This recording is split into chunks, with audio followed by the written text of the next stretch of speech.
30 секундын яриа өгсөөр байгаа. Их сурулж бас сургаад. За тэгвэл эхэлжээ. Тэгээ золооход энэ өдрийн мэндийг хүргэе. Амар байна уу? Юу вэ да танаар? Мейкер болон танаар юу вэ? Яг одоо барометрийн 7 сарын мэдээлэл цуглуулж байна. Аха. Улс төрийн барометрийн ерөнхийдөө Facebook дээр хамгийн ихээр үр дүн бүүсэлтгээр нь хүмүүсээс төлхөө мэдж авах золоох. Манай үзэгчдэд өөргөө танилцуулж. Манайх Мэг судалгааны компани. Үндсэндээ 2003 оноос 12 сараас хойш одоо 20 гаруй жил болж байна. Барометрийг бол 14 оноос хойш сар болгон хийж байгаа юм. Хэрэгтээс улс төрчд болон улс төрийн намуудын үйл ажиллагааны талаар ямар байр суурьтайг одоо мэдээлэл цуглуулсан мэдээ олон нийтэд хүргэдэг асуудал. Судалгааны компаниг яг нөгөө нэг олон нийтэд нээлттэй барометр цацаад тахараас хүмүүс гайхалсан л дээ. Хинийхэн захиалгатай барометр юм бол гээл авих яригдсан. Тэгэхээр барометрийг ер нь хийдэж байгаа зорилго нь нэгдүгürt юу, хоёрдугаарт барометр ямар аргачлалаар хийдэж байгаа вэ? Нэгдүгürt зорилго гэхээр үндсэн зорилго манайх ашигын төлөө компани. Ашигын төлөө компаниг судалгааны гол одоо зах зээл нь хязгаар байдаг гэхээр сонгуулиудын үед байдаг. Олон нийтийн судалгааны. Олон нийтийн тухайн сонгуулийн үед, сонгуулийн жил ч юм уу тэр үед одоо захиалагч олохын тулд одоо 4 жилийн хугацаанд өмнө нь өөрийн санхүүжилтээр ямарваа нэгэн улс төрч болон улс төрийн нам юм уу ямарваа нэгэн бүлэглэлээс үл хамаарсан байдлаар барометрийг хийж байгаа. Тэр нь бол одоо яг л реклама хийж байгаа л гэсэн үг юм. Олон нийтийн компанийнхаа реклам хийж байгаа л гэсэн үг юм. Хоёрдугаарх нь бол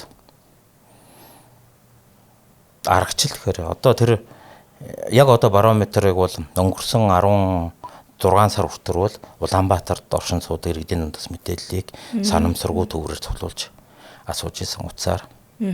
Одоо бол үндэсний хэмжээний болсон байгаа юм. Улаанбаатар хот болон Хөд орон нутагт 21 аймаг гэсэн үг. Квотчлон санамсаргуу төвөр гэхээр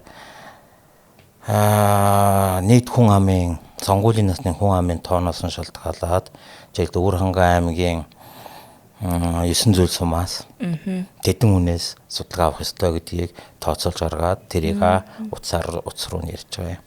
Дараа нь чинь бас нэг сонирхолтой бол утасны дугаарыг хаана солдог вэ гэхээр үндсэндээ Facebook-ийн Хөд орон нутгал орон нутгийн Facebook-уудын зарын группүүд тэнд бол маш их утасны дугаар байдаг.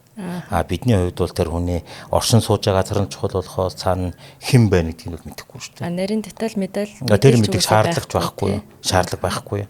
Надад одоо Төв аймгийн Лүнд энэ хүн амьдардаг. Лүнгийн хүн гэдгийг л мэдчихвэл бусд нь бол болоо юм.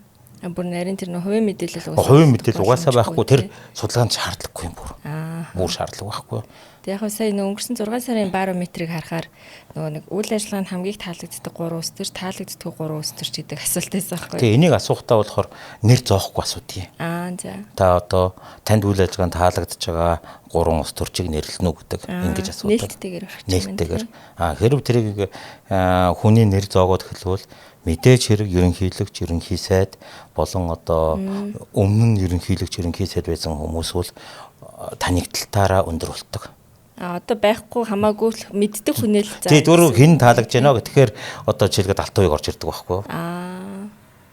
Тэгэхээр тэрийг нээлттэй орох нэр бодтой. Тэгээ нээлттэй орох нь бид энийг анх аргачлалаа гаргаж яхад бол дэлхий дээр яаж ийм төрлийн судалгааны мэдээллийг ямар асуултаар асуух вэ гэдгийг нэлээд судалж ийж энийг бол асуултуудыг тодруулсан юм байна. Тэгээд одоо ингэж л барометр судалгаа явахаас гадна та сая нөгөө Солонгос яваад төрөд ирсэн. Тэ Солонгосын ерөнхийлөгчийн сонгуулийг ажиллаад төрөд ирсэн. Тэнд ер нь сонгуул улс төр яаж явагдаж чинь та өөрөө судлаач учраас илүү олон үзээс харсан. Яг зориултал одоо Солонгосын ерөнхийлөгчийн сонгуул яаж ер нь сурчлагын явагдаж байна. Тэр одоо PR-ийн процесс ер нь тэр компанид яаж ажиллах гэж тийш очиж доног харж гад ирсэн.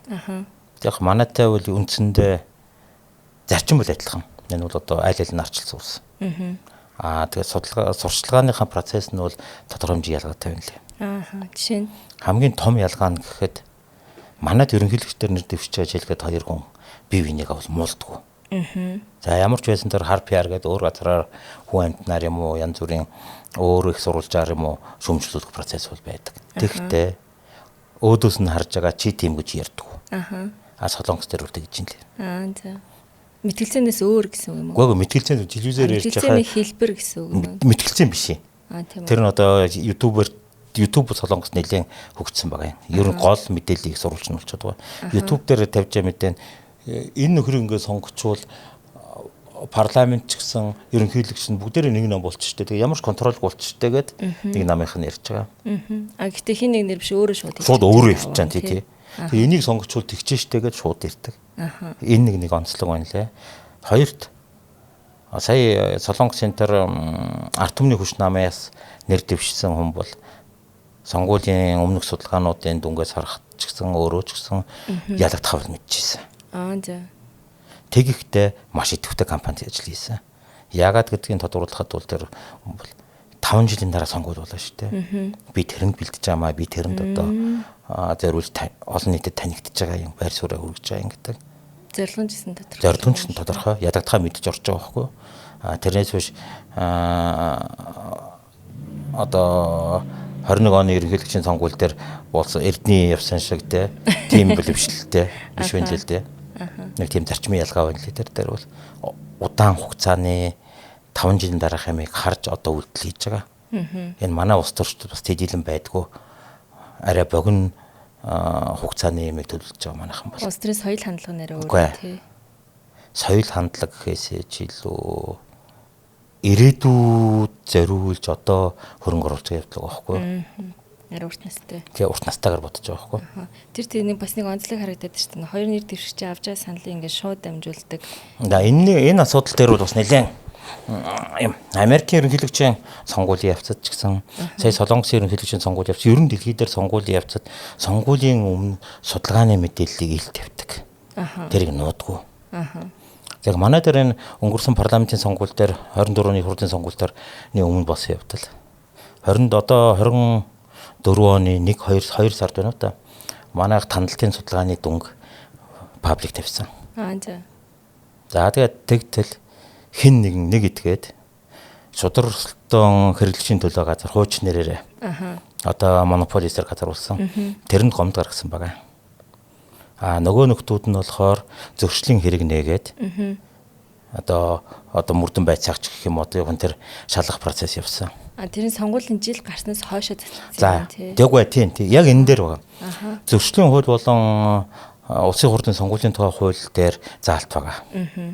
1 сарын 1-ээс хойшоо. Сонгогчийн санал татах зорилгоор судалгаа хийж болохгүй гэсэн. Гэхдээ энэ дээр гол нэг асуудал нь сонгогчийн санал татах зорилгоор гэж байгаа байхгүй юу? Гэдэг нь тэр татах хэрэгцээ бүхий субъектэд зориулсан заалттай байгаа юм уу? Тэгэхээр энийг болохоор одоо тэр шудар өрсөлдөөн хэрэглэгчийн төлөө газрын нөхдүүд нь байцаагч нь дарга нь эсвэл ойлгоод мушгсан юм уу? Эсвэл одоо толгойн тийм хөлтүү толгойтой юм уу те? Үгүй тэгээд зөрчлийн хэрэг 200 сая төгрөгөөр торгоно гэдэг ялтай. За тэгээд яваад. Асуудал нь болохоор бол дорнотод зүүн бүсэд нэр дэвшиж болох арчлан намаас нэг 10 хэдэн хүн, ардын намаас нэг 10 хэдэн хүн. Тэр нь тодорхой биш шүү дээ. Та прогноз хийжээд нэг гаргасан байна тий. Одоо тэнцээ идэвхтэйг хүмүүсүүдийг оруулж агаад энэ нөхөр нэр дэвшүүл та дэмжих үгүй юу гэдэг асуултууд байсан. Тэгэхээр нэг хүнийг асуугаагүй байхгүй юу? Тэр чинь нэг намаас нэг 15 хүн, тий нөгөө талаас нь бас нэг 15 хүн, нэг 20-30-аад хүний ямиг асууж яхад хэнийг нь сонгогч нь санал нь татагдчихад байгаа гэдэг логик асуудал гарч ирж байгаа байхгүй юу? За ийм байдал байгаа. Тэгээд нөгөөдөл чинь зөрчлийн хэрэг нээгээд явсаар байгаад эхлээд зөрчлийн анхан шатны шүүхтэр очоод анхан шатны шүүх нь болохоор энийг хамаагүй гэж одоо гэхэд нөхдүүд давж заалдаад прокурор нь за дав заалдсан шүүх нь буцаагаад за 3 дахь дахиад анхан шатны шүүхтэр очоод тэгээ эцээцдвэл энэ оны он гарсан хон штэ 1 сард энэ бол одоо сонгогчийн санал татсан явдал байхгүй байна гэд хэрэгсэхгүй болоод ингээд асуудал хаагдсан. Энд бол одоо сонгуулийн хууль, зөрчлийн хууль дээр ч аль дээр нь их хурал энэ асуудлыг тодтогч өгөх шаардлагатай байна. Тэр хууль зүйн хийдлийн асуудал юм л та. Тэгээд Хуульчлахтай хийдэлтэй бол. тэрнээс гадна одоо Хэрэгжилж байгаа. харин тэр одоо тэр хэрэглэгчийн монополи зэрэг газрын нөхдүүд бол одоо ингэж нэг одоо хин нэгний захиалгаар байж магт мэдэхгүй те. Тэр мэдээллийг нуух гэсэн. Тэгээ тэр нөхдүүдийн гайнаас болж 24 оны сонгуульд хин ямар дэмжлэгтэй, ямар нам ямар дэмжлэгтэй байгааг сонгогчдод харанхуурсан шүү дээ. Харанхуурсан хинч юу ч мэдээгүй. Тэр монополи эсрэг газраас бичиг ирээд танаа тэр судалгааг буулгацсан гэсэн үг юм уу? Бүгд тэд нар ч одоо тэр устгаагүй ийм гарахаар чинь зөрчлийн хэрэг нэгээд 200 сая төгрөгөөр тооруулна гэдэг асуудал нэг дэвчж байгаа байхгүй юу? Гэтэ тэр судалгаа сайжралт үйлдсэн үү? Гэхдээ би тэр судалгааг нь бол тэрний дараа бол юунаас нь бол авсан. Сошиал дээрээс авсан гэсэн үг. Авсан байсан. Тэгэхэд өөр ямар ч судалгааны кампани тавиагүй, ямар ч хэвлэл мэдээллийн хэрэгсэл судалгааны дүн ийм байна гэж бол гаргаагүй шүү дээ. Гэтэ яг одоо л юу л юм л да Монголын яг хэвлэл мэдээллийн салбарт л иймэрхүү мэдээлэл нээлттэй явахгүй гэдэг нь ойлгомжтой шүү дээ. Үгүй явахгүй биш. Тэр дээр тийм тэр хуулийн заалтын дагуу тэрийг гаргахгүй л гэж байгаа. Яагаад тэгэхээр хэвлэл мэдээллийн компаниуд мөн л одоо 200 сая төгрөгийн торгуульд орохморгүй байгаа шүү дээ. Бизнесийн байгууллага учраас. Тэгэхэд энийг бол нэг талд нь болгохгүй бол сонгуульд иргэд харанхуй орж сонгогчд энэ арчлсан нам ч юм уу Монгол Ардын нам ч юм уу хэн байдгийг нэг намыг ямар дэмжлэгтэй байгааг мэдэхгүй орсон шүү дээ. 24 оны энэний хариуцлагыг нь бол одоо мэдээж хэрэг тэр хуулийг буруугаар тайлбарлаж буруу ашигласан орлого хийсэн хэрэглэгчдийн төлөө газар те одоо монополийн эсрэг газрын дарга тэр нөхөр мөн одоо тэрийг идэвхтэй явж исэн тэр байцаагч асуудал байхгүй. Тэр хуулийг буруу тайлбарсан явдлаа. Яагаад тэгэхээр дараа нь тэр шүүхтэр очиод тайлбарлаж байгаа нь тэрийг ихнээс нь хэлж явахдаа л хүлээж авахгүй. Наан чинь хэнийх нь санал татагдчихад байгаа юм бэ гэдгийг өөрсдөө ч хариулж чадахгүй байсан шүү дээ. Тэр хууль хэрэглээний практик дээрээс асуудал. Тийм энэ хуулийг ашиглаж ийн гэж зах хариулсан асуудал явсан байхгүй. Тэгэхээр одоо ингэ судалгааны байгууллагыг толгойлоод явж байхад танд ер нь одоо сонгуулийн чинь рейтинг тогтоох судалгаа ч юм уу хийхээр тулгардаг бэрхшээл үү гэдэм бэ? Гээд нэг тийм зарчмын бэрхшээл байхгүй тий. Зарчмын бэрхшээл тийм юм айхтар гоншгоноод байх юм байхгүй. Энэ бол бизнес байхгүй. Тэгэхээр яг хүмүүс л тэгжлээ л да нэг энэ чинь бизнесийн зарчмаараа ингээд явж байгаа ч гэлээ те артталт нь олон нийтэд үйлчлэх ёстой гэдэг нэг тийм ойлголт. Би олон нийтэд үйлчлэх ёсгүй л те. Харин тэгэхээр зарчмын асуудлуудад тулгддаг. Гэхдээ би олон нийтэд ерөөсөө үйлчлэх би төрийн байгууллага биш. Би олон нийтээс мөнгө аваагүй. Би цэвэр бизнес миний компани дүрмэн дээр ашигын төлөө гэж байгаа. Ашиг олохдоо тэр бизнес хийхдээ хуулийн хүрээнд л явах хэрэгтэй байхгүй. Хуулийн хүрээнд зах зээл дээр ямар бүтээгдэхүүн хэрэгтэй байна тэрийг л хэлж байгаа. Тэр бол одоо хуулийн хүрээнд амьдрах ёс зүйн хэмжээний хүрээнд байх. Тэрнээс би ерөөсөө тэнд хэн нэгэнд одоо нийгэмд үйлчлэх үүрэг бүхий субъект биш байхгүй. Нийт албан тушаалтан биш. Хин энэ дээр бас нэг гарч ирж байгаа маань олон нийтэд хэн үйлчлэх ёстой вэ гэхээр миний татврын мөнгөөр санхүүж дамжирж байгаа нөхдүүд одоо олон нийтэд үйлчлэх үүрэгтэй байгаа байхгүй. Тэр бол одоо яг хэвийн асуудал шүү дээ. Тэр ялгаа цагийг бас олон нийт хүлээн авахчид өөрсдөө бас ялгаа. Гэхдээ тэр хүлээн авахчийн проблем л та. Гэхдээ тэр хүлээн авахчийн проблем байхгүй. Таны үндсэн мэрэгчлэлч юу юм бэ? Эдийн засаг. Эдийн засаг ч юм уу тий. Яг би нэг улс төр судлалын яг энэ аргууд руу ороод тахаар одоо энэ гэтээ судалгааны аргууд бол мэдээж шилжүүлэх ухааны үндсэн судалгааны аргууд дотор явж лээ л тий. Тэгээ явж яагаад улс төрийн судалгаар орсон юм бэ? Тэгвэл зах зээлийн хэрэгтэй нь улс төрийн судалгаа л байсан баг та. Дахиад л манайх бизнесийн байгууллага байхгүй юу? Анх эхэлжээс үеийн ингээ ботхоор хүмүүс болохоор PR маркетинг судалгаа энтриг ингээ хольж ойлгоод байдаг байхгүй юу? Ер нь олон нийт одоо хүртэл тийм улс төрийн судалгааны компани бол давхар PR хийдэг гэж ойлгоод байдаг байхгүй юу? Тэгэхээр судалгаагаар PR хийнэ гэж байхгүй. Судалгаа бол судалгаа. PR хүний тарих угаах юм уу? Хүнд ямар нэгэн мэдээллийг өөрийн болон захиалагчийн шаардлагад нийцсэн байдлаас хүргэх хүний сэтгэлгээг өөрчлөх үйл тэр бол тэс өөр чиглэл. Тэр судалгаа биш. Судалгааны мэдээллийг тэр PR компанид ашиглах нь бол заавал зээлшгүй хэрэгтэй.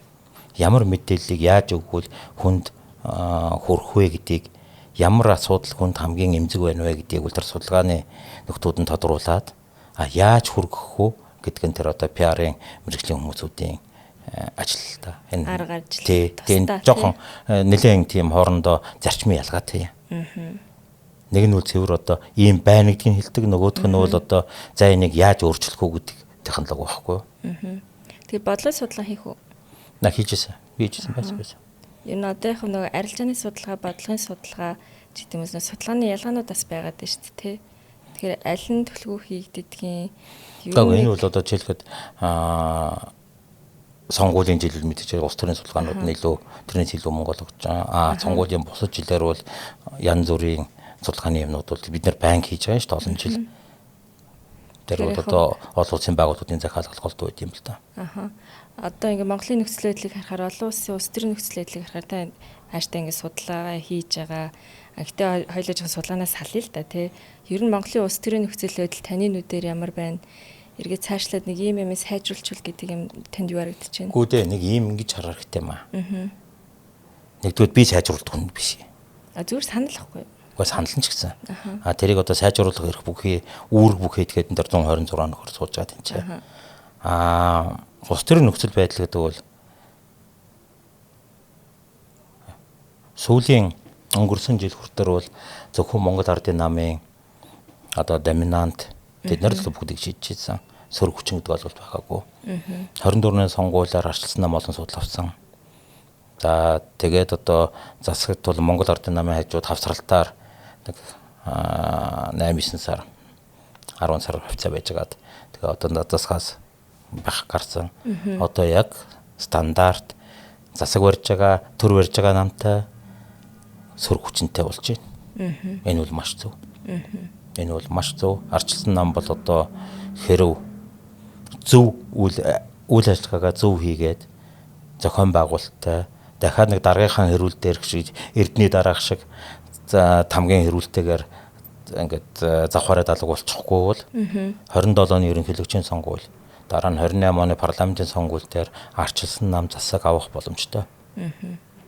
Улс төрийн нюансын хувьд тий. Тэгээд энд бол мэдээж хэрэг ардын нам дээр бол саяхан хүртэр бол эдийн засгийн нөхцөл байдал Монгол улсын хөл их сайн байсан.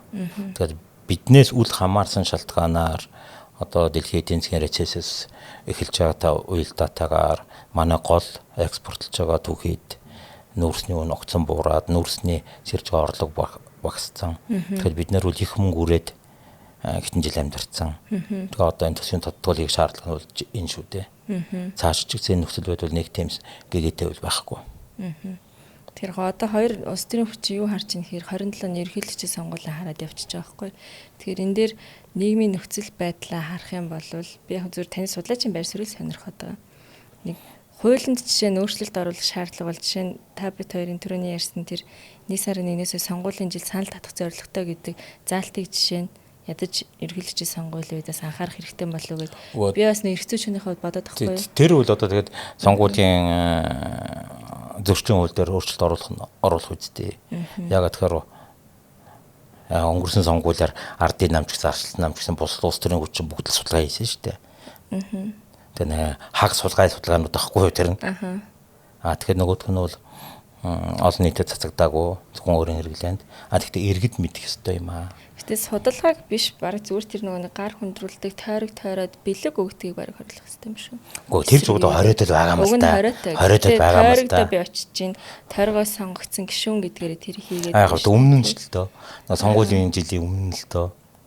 Тэгтэл одоо энийг зохицуултыг бас эргэж харах шаардлага байгаад л ах шүү. Тэрийг хорих бахгүй. Тэрийг хорих. Ялангуяа томцгсон тойрог, бүсчилсэн тойрог дээр бол энэ нэр дэвшсэн хүмүүс бол нэлээд их хөнгөрсөн шүү дээ.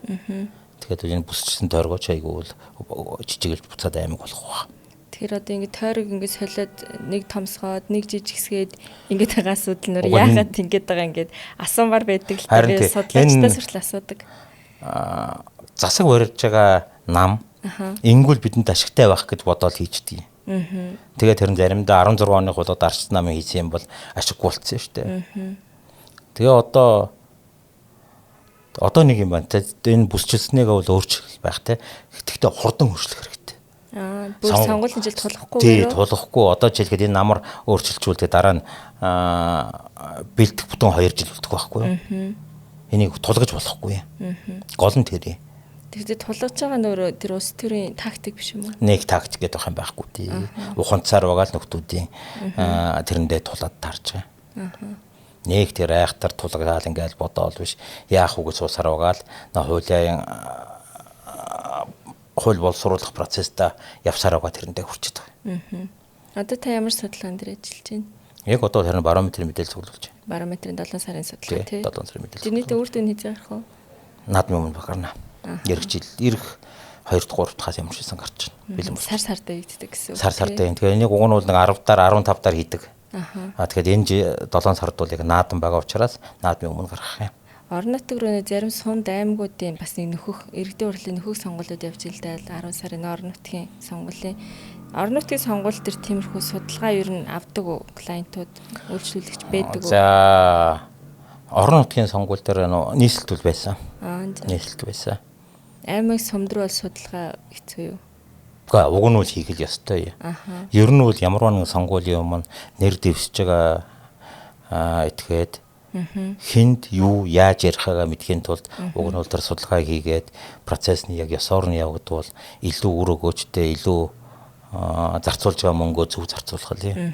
Тэгээд тэрийн зарим нь бол ойлгохгүй л байх шиг юм л да. Манайхан чинь тэгтэл чинь ухуулагчийнхаа тоонд илүү их ачаал бүгдлэг гэдэг чинь адаглаар нөө хідэн ухуулагч байх юм. Хідэн шадар ажиллах гэдэг хуульд заахаас илүү бараг судалгаан зөвлөө тэр нээлттэй орхичмоор юм биш үү гэж байна. Тэгэхээр нөгөө мөнгөний асуудал гараад ирж байгаа байхгүй. Их мөнгөтэй нэхийг хүслээд тэгээд сая сонгуулиар тэгтээ тийм болсон ч их хурлын сонгуул дээр. Зарим одоо хизээ тэнцээ дэвшихгүй гарахгүй нөхдүүд өөрийнхөө тэр квот биш үү тэрийг нэг мөнгөтэй хүнд төр эсэлдэг юм уу одоо тэр тийм процессууд энэ тэнд болсон л байх шиг байна лээ. Тэгээд ер нь аль нэг суманд юм уу нэг аймагт жил Монгол Ордын намыг тухайн суманд хатуу дэмжиж байгаа хүн хэдвэ гэдэг тэр их чухал тоонууд юм. Хөдөлшгүй сонгогч гэдэг тийм. Ардын намыг ч юм уу те ардсан намыг ч юм уу тэрийгэ бодох нь бол тэр чухал юм. Тэрэн дээрээс тэр бол орон нутгийн сонгуулийн гол одоо нөлөөлөх нь бол тэр тоол юм. Яг л сонгуулийн гэрч байгаа баг учраас.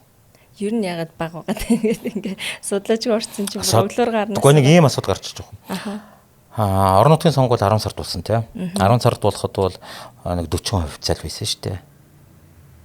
Ирсэн тий. Улс орондоо ярих. Тэгэхээр энэ дээр нэг тийм чухал биш гэсэн хандлага байгаа байхгүй. Энийг одоо ямаа хамгаалах гэдэг тий. Тэгэхэд бол их хурлын сонгуулийн мэдээлэл дээр анализ хийхэд бол Улаанбаатарын 45 иргэдийн 45 төлөөлөгчийг бол энэ нь ялах юм байна гэдгийг бүрэн тодорхойлох боломжтой байсан. Тэгэхээр бид нэг 2-7 хоногийн өмнө байна уу та. Нэг бэлгэвчээр илэрхийлсэн зураг тавьж ирсэн юм. 38 нь улаан, 5 нь хөх, 2 нь болохоор эргэлдэж ирсэн учраас бэлгэвчнээс нь задлагдсан улаан. Тэгэхэд бол тэр бол 2-7 хоногийн өмнөхөд орон нутгийн сонгуулийн дүн ийм байх юм байна гэдгийг бүрэн тооцоолж ирсэн. Прогноз хийгээд гараад ирсэн байсан мэн тий. Facebook дээр байж байгаа дөө. Сонгуулиас нь 2-10 хоног байна. Нээлттэй өгөгдлөөс гарсан прогноз. Нээлттэй мэдээлэл яг нээлттэй мэдээлэл дээр. Их хурлын сонгуулийн нээлттэй мэдээлэл дээр анализ хийхэд гэж гарч болж байгаа. Тэр манайх нь юу л гэж боддог л та судалгааны байгууллага хэрмэний хувийн мэдээллийг хулгайгаар аваад тий. Чиний хувийн мэдээлэл хүнд ч хэрэггүй шүү дээ. Улсын бүртгэл ерөнхий газар нэг таньдаг хүнтэй компани гэж хардаг байхгүй. Гэхдээ тэр нь хүнд хэрэгтэй юм. Харин тий. Тэгэхээр тэрний ойлголтыг одоо улсын бүртгэлийн ерөнхий газрын мэдээлэл дээр чиний аль намыг дэмждэг мэдээлэл байхгүй шүү дээ. Тэгэхээр харин хүмүүс болохоор юу гэж боддог вэ гэхээр одоо чинь би ч гэсэн өмнө тийж боддог гэсэн өөрөө судлаач болохоос өмнөх хугацаанд тий. Миний утсыг судалгааны байгууллага залхахаар миний утсыг хаанаас авсан бэ гэдэг номер нэгтгэдэг гэсэн байхгүй. Үгүй машин дээр чинь бичээтэй байж байгаа шүү дээ. Тий. Машин дээр өөрөө бичээтэй байж байгаа шүү дээ дээрээ. Тэгэхэд тэр чинь айгүй хялбархаар байхгүй юу? Том орон сууцны хороол дээр нэг хүн орой яваад уцаараа машины дээр нугаа зургийг авчих. Тэгэхээр шүн тэнцээ амьдарч байгаа хүн чинь тэнцээ усныхаа дугаарыг бичээ тавьсан байгаа үсттэй. Тэгэхээр тэнцээ ганц чухал юм нь насанд хүрсэн байгаа тэр хүн. Хоёрдугаарт яг тухайн хороонд амьдардаг нь тодорхой үстэй шүн машин чинь байж байгаа юм чинь. Тэр нь чухал болохоос тэрний цаана эрэгтэй байна уу, эмэгтэй байна уу тэр чухал биш байхгүй юу? Тэр чинь бол одоо яг нээлттэй мэдээлэл цуглуулахад асуудал Тэр байхгүй. судалгаа бол тагнуулын үйл ажиллагаа биш. Нээлттэй мэдээлэл дэлгүүр шинжилгээх тухай асуудал. Тагнуулын үйл ажиллагааг ч гэсэндээ ихэнх одоо 95% нээлттэй мэдээлэл дээр анализ хийх асуудал шүү дээ. Нэг тэг яг одоо Джеймс Бонд дээр шиг юм бол одоо яг ботоор үл их баг болцсон юм шүү дээ. Хэвлэл дээр гарч байгаа юм дээр зөв анализ хийх л байхгүй. Бас л дата анализын нэг хэлбэрлүү шилжчихэд байна шүү дээ. Уу угсаал тийм байшаа юм л да. Тэрнээс харин дахиад хэлээ. Джеймс Бонд шиг тэгээ яваад байдаг юм цөөхөө тэр үл тэгээ бидний нүднээс талдуур явах гэж байгаа юм байна тэр үл. Мэг одоо тэгээ барометрийн судалгааны араас өөр судалгаа хийх үү? Уу одоо жилийн төлөвлөгөө тань юу вэ? Уу жилийн төлөвлөгөө сар болгон барометр хийж байгаа. Тэгээ сар болгон бас нэг сонирхолтой юм л да. Бид 18 оны 1-р сард ихтлгүүрийн номингоос нэг хүнсний багц авсан. За. Тэр багцаа гэхэд зориулж авахд нэг 4 хүнтэй өрхийн нэг өдрийн хүнсний хэрэглээ гэж. За. Нэг хийл мах одоо хідэн өндөг, талах, гурил, төмс, цагаан будаа, наран цэгийн тос, жуус, нэг хям. Нэг юмрхүү юмтай. Тэгэд энийхээ үнийг яг одоо тэр бол жирийн хүн очиод авахд те энэ тэнд хайхгүй хамгийн ойрхон байсан супермаркет очиод аваад.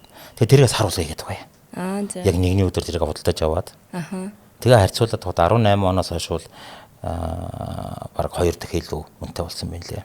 Маш богино хугацаанд байна тий. Тий. Одоо өнгөрсөн жилээс хойш өнгөрсөн жилийн өдий 7 сарыг сая 7 сартай харьцуулахад 18% өссөн мэлээ шүү дээ. Жилийн дотор. Тийм ээ. 18%. Энд чинь яг бодит инфляци энэ байхгүй юу? Өргөн нэрийн бараа бүтээгдэхүүн үнийн өсөлт гээд танах бас нөгөө юм шугам графикээр илэрхийлээд байгаа тий. Үгүй тий энэ дээр чинь болохоор суур хүнсний багцын үнийн өөрчлөлт гэж нэрлэдэг байхгүй юу? За. Тий. Тэгэхэд одоо энэ үл яг цэвэр инфляцийн чинь тод илэрлэг байхгүй юу? Тэгэхэд бол энэ үл ялангуяа орлого багтаа өрхүүд дээр хамгийн эмзэг тусаж байгаа юм.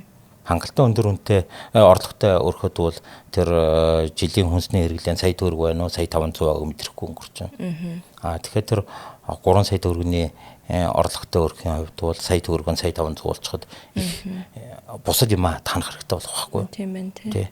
Тэгэхээр жилийн дотор 18%-аар өснөгд бол өндөр. Энэ бол маш өндөр. Тэр тэрээс тогтмол хийгээд явна гэсэн. Тэрийг сар болгоё гэдэг. Сар болгон яг нэг юм худалдаж аваад байна. Иргэний өөрийнх нь амьдрал шийдвэр гаргалтын ч гэсэн бас хэрэгтэй судалгаа. Одоо нэг ч хэрэгтэй ч байх вэ. Гэхдээ ер нь ийм байна да гэдгийг л мэдхийн тулд тэрийг одоо хэрэглүүндээ хэрэглүүлээ хүн очоод дэлгүүрт үнэ хараал байгаа штэ. Тэгэхээр харьцуулж үзэхэд хэрэгтэй байхгүй юу? Тэгэхээр жилийн өмнө жилгээд мах хэдэн төгрөг байсныг бол бид нар санахгүй байхгүй юу? Тэгэхээр тэр касныхаа талантайгаа байж байгаа юм байхгүй юу? Үүнгээ дээрсэн чинь нэг сая их хурал дээр нэг тийм яригдлаартэй тансаг хэрэглээтэй өндөр орлоготой иргэдийн татврын хувь хэмжээг нэмэгдүүлнэ гэдэг. Угаасаа нэмсэн байгаа шүү дээ. Шинэ ерөнхий сайдны тийм ярьж штэ. Гэхдээ угаасаа л тэр чинь 15 сая төгрөг үлээ. Хэдэн төгрөг тэрнээс нь интервал агаад байгаа штэ тий. Тэгээ 15 сая лөө хэдвүлээ тэрнээс дээш орлоготой бол юу өндөр байгаа штэ. Хувийн орлого ялгалтын хэмжээ. Одоо талаас үр дагавар нь юу ах юм бэ? Гэхдээ зандан шатаар Монгол ардын намын хүн байхгүй да.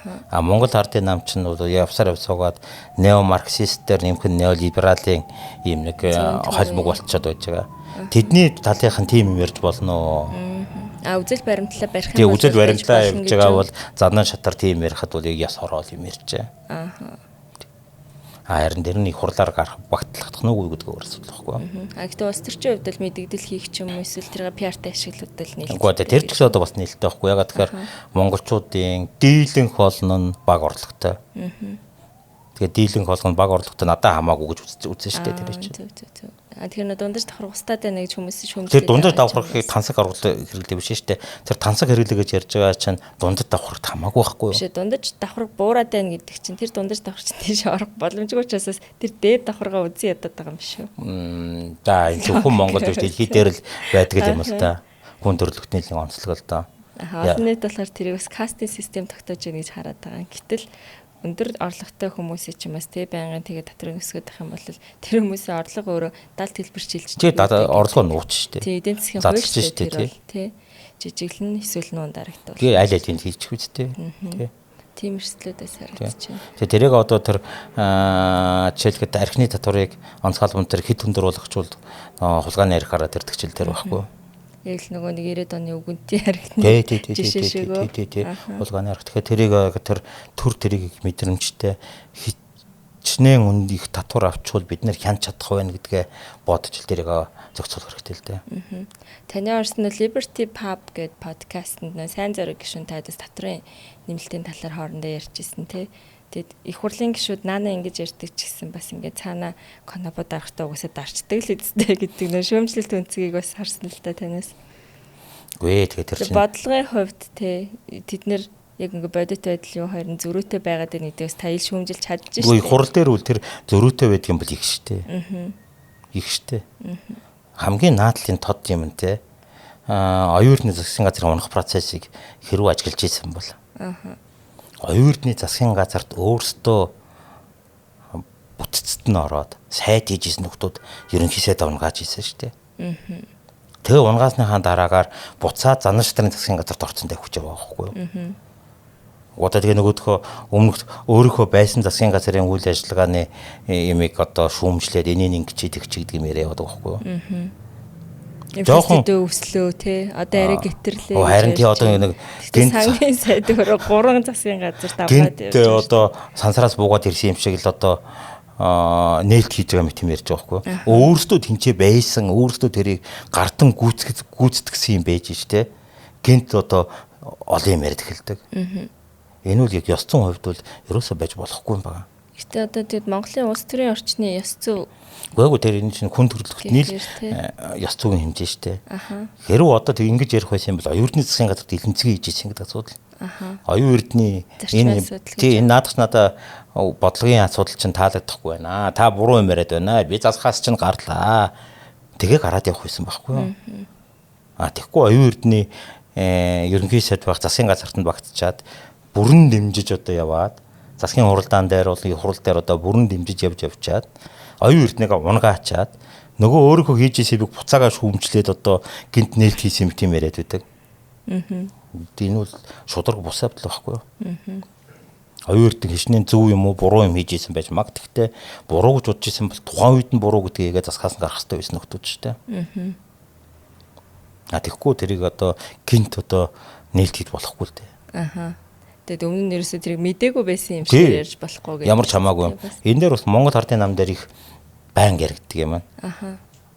Одоо 10 жилийн өмнө засаг барьж ийсэн арчилсан намын буруугаас болоод ийм болчлоо гэж их ярьж ийсэн шүү дээ. 10 жилийн өмнө тэрийг засахгүй илэнцгий хийсэн гэдэг асуудал байгаа байхгүй. Тэгээ одоо нэг 10 жил болоход арайч нэг одоо алт үеийн юм уу эсвэл сайхан бэлгийн засгийн газараас болоод ингэсэн гэдэг юм одоо нэг арай гайг болох л та. Арайч одоо 10 жилийн өмнө юм ярих байл. Тэгтээ тэр сая дурддаг сайн зориг бол бас саяхан нэг арчилсан намын ингэсэн юм гэдэг нэг тийм ярьцэн л явчихл байлаа бас. Тэгэхээр яг өнгөрсөн рүүгээ буруугаа чих нь гэдэг нь өөрөө тэ хэр оновчтой байх юм. Тэрийг залруулах боломж нь байсан уу гэдэг дээрээс хариулт хийхгүй байна гэсэн. Тэгээ буцааг гараад ирэх байхгүй тэр чинь. За магадгүй одоо занна шатар оюун эрднийг шүүмжлэхэд бол бүр эрэхтэй байхгүй ёс зүй.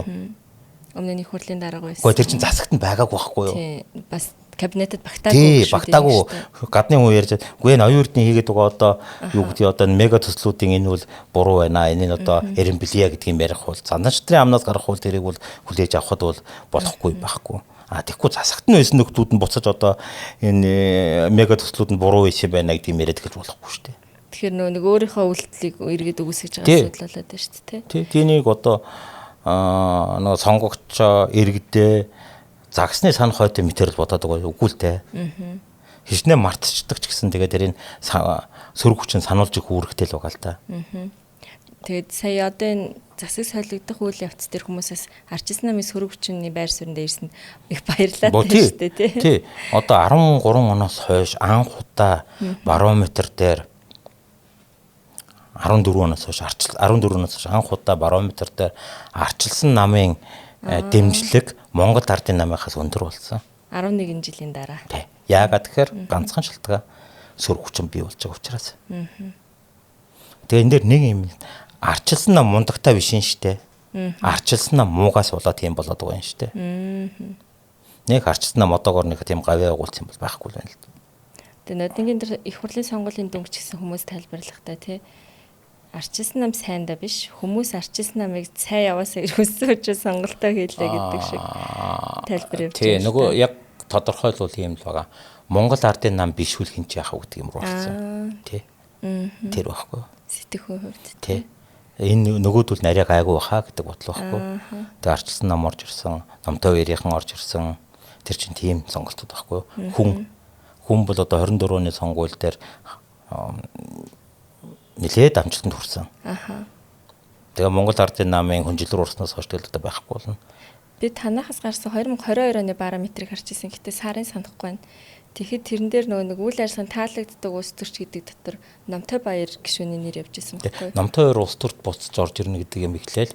Тэгэхээр Намтай Баярын хол өндөр. Намтай Баярын тэмцэг өндөр л доо. Тэгэхээр хүмүүсээс тэнэг биш нөгөө нэг мэдээлэл соргоог байгаа ч юм бас тийм ойлгомжтой тийм. Намтай Баярын харизматик одоо юу гэдэг альфа догийн дүр төрх бол яг монголчуудын зөвхөн монголчууд юм дэлхий дээр л одоо өгүүлэгддэг улс төрчийн төрхтэй.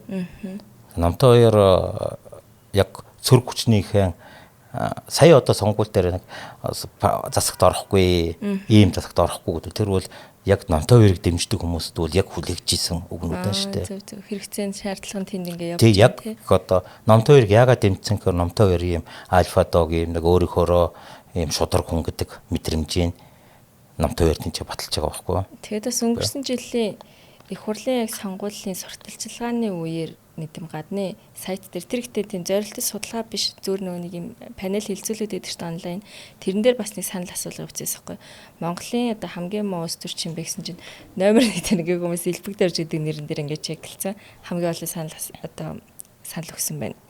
Тэгэхээр нөгөө нийгмийн сэтгэл зүйчин бас мэдээлэл төтлөгдөөд одоо нэг үжээ улс төрт ирж орж ирэхгүй хүн байсан ч гэсэн тэр мэдээлэл нөр ингээ хадгалагдаад байдаг байна уу да. Тэгнь тэр дээр бол яг цэвэр сонгуулийн өмнө ямарваа нэг нийгмийн дайсан шаардлагатай байсан. Нийгмийн дайсныг бол элбэгд орж болсон. Тэгтээ элбэгд орж бас өөрөө шууд оролцохгүй ч гэсэн холбоот хүмүүсүүдээр улс төрд оролцох процесс бол дуусаагүй л дээ. Тэр одоо шинэ дайсантай байлиг яах юм? Уу яг ямарваа нэг юмтай тэмцэх хэрэгтэй үстэй.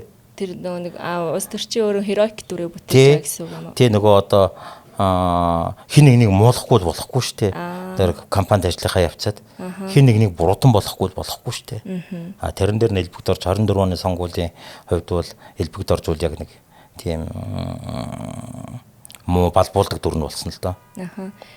Тэгсэн чинь тэр нөгөө нэг балбаад байгаа дүрийнх нь одоо нөгөө үнэцүүлсэн намынх нь нэг хүний нэрээр одоо ингэж тухайн эсрэг өрсөлдөгч нь PR хийж гин тий. Тэрэн дээр та юу нэр PR-ыг нэг аргана баг. PR-ыг нэг аргана баг тий. Тэр үдерөөсөө тийм гайхаад байх юм бол биш. Энэ зөвхөн Монгол биш дэлхий дээр л байдаг юм. Технологи явж байгаа. Технологи л тий. Тэр нь тэгэхээр нэг амар цочрдоол хариу урал үзүүлээл эсвэл монголчууд талцаад байх шаардлага юм бэ? Тэр дээр үгүй талцуулах гэж хийж байгаа тэр чинь. За. Тэгэхээр нөгөө талаар нь ямар хариу үйлдэл хийх нь нөгөө балбуулж байгаа талынхны бас л PR-ын технологи асуудал байхгүй. Энэ дээр бол нээлт байхгүй, энэ бол дэлхий дээр л болдог юм. Нэг хүн гайхаад тахаар зүйлээс биш болсон. Зөвхөн Монголд биш бүх газар л болдог явдал юм аа. Тэгэхээр нэг бид нар монголчууд л болохоор ийм нэг шин юм нээжлээ юм уу, сони юм боллоо, тийм байхгүй, цочролох юм байхгүй. Угаасаа л байдаг юм. Дэлхий дээр л байдаг юм. Тэгээ ер нь одоо ингээд нэг хоёулаа яриад дуусгаж яхад нэг юм байна. Монгол хүн өөрийгөө голоод байдаг. Бид нэр л хэцүү амьдарч байна. Бид нэр л одоо ингээд болохгүй байна гэж бодоод байдаг. Тэгтээ одоо ингээд томор харахад Монгол дайм байхгүй байна. Иран шиг одоо Израиль шиг ч юм уу те дайм байхгүй байна. Яг боддоор те. Монголд үлсгэлэн байхгүй байна.